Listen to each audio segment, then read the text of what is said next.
So let's take a look at the motion platform's benefits. And one of the first type is called the onset motion cues. Whenever you make a controlled movement of the vehicle that you're controlling, you would expect to feel something, like making a turn or accelerating.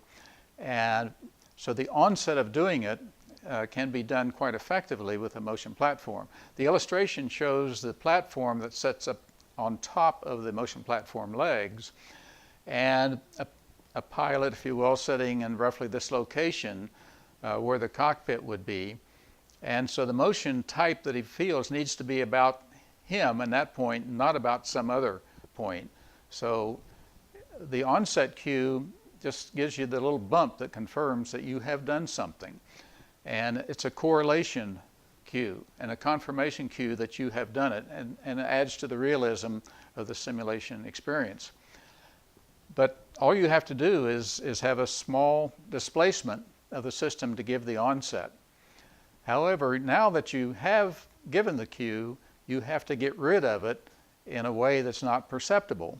And that's called washout, where now you slow it down at a rate that the pilot won't feel, or that would be a false cue, and then you have to recover back to the normal position for the motion platform so you're ready for the next cue.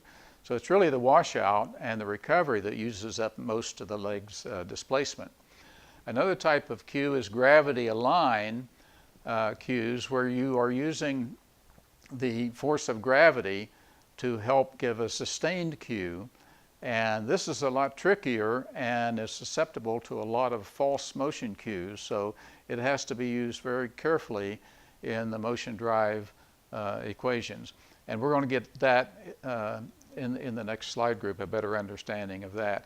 But it still can be important in some of the emergency procedures that you need to execute and learn in the simulator to have the motion platform there.